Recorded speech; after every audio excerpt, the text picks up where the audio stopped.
Before I start, I just want to say congrats to Denver on a hell of a series. They, the first thing we told our team before the series started was how experienced and tough Denver is. They came, they've come back from 3-1 down. They've got a team that's stuck together now for years. I think they came back from 3-1 down twice in the same season. So that it's a group that has just, they've been together, they've been through the battles, so we knew it was going to be really difficult. Mike does a hell of a job. Jokic is ridiculous. Really happy to not have to worry about him anymore. But they had a hell of a season with all the injuries, and I hope they get healthy. I also want to just mention how happy I am for DeMarcus Cousins. Obviously I wanted to win, but, that guy put his heart on the line for us several years ago, and he's been through hell. Torn Achilles, torn ACL. He's a great guy. He was a great teammate here, and really, really fun for me to just see him play so well. I can say that now because we won, but he had a great series. So with that, I'll take some questions. You go start the fourth quarter down 8. Can you discuss what your thoughts were at that moment? What did you tell your team, and what do you think was the difference in the fourth quarter? I think, it's been 3 years since we've been in the playoffs, and you kind of forget how difficult closeout games are. And I think our guys felt that the entire way. Denver was loose. They had nothing to lose. They played really well for 3 quarters, but 8 points is nothing. That's what I said to the team. 8 points is just a couple of minutes with 2 or 3 stops in a row and a couple buckets, and we're right there. And I think we've felt that playoff pressure for the first time in a few years, and our guys responded. But to be honest, I think it was, for 3 quarters, it was like our guys, our main guys, Steph, Draymond, Clay, maybe they had forgotten a little bit just about how difficult it is to close out a series. Steve, how would you describe what you got from Gary? I don't know how to begin on that one, Monty. His defense in the fourth quarter was just fantastic. That's why I stayed with him.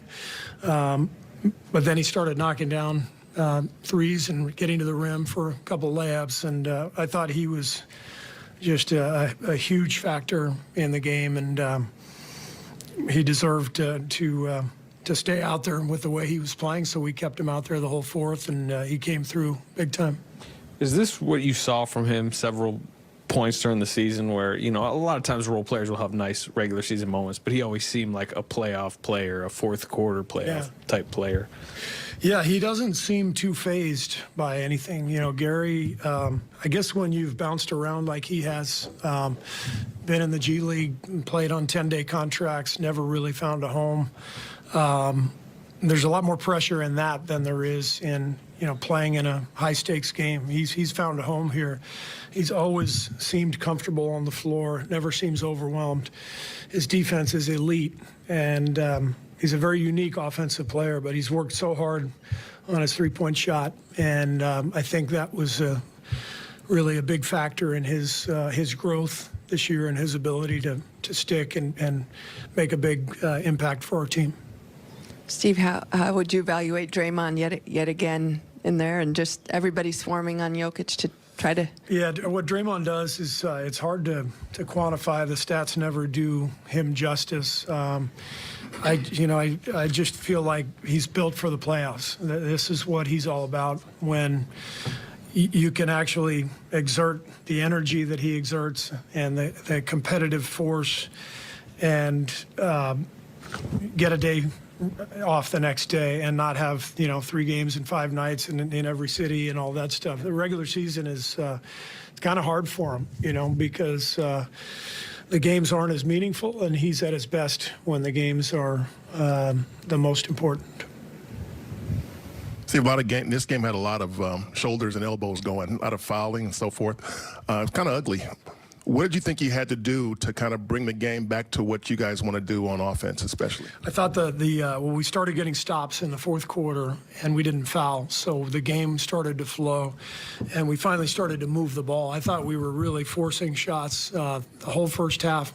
Everybody was kind of anxious, trying to do it on their own a little bit, and they shot 20 free throws in the first half too. So we were, bringing the ball up the floor against their half-court defense, which is excellent. They're fifth-ranked defense in the league in terms of, playing in the half court. So you got to be able to beat them in flow, in transition, and even after, if they make a shot, Draymond can push it up. But after a free throw, they're just sitting there waiting for you. So second half was way better.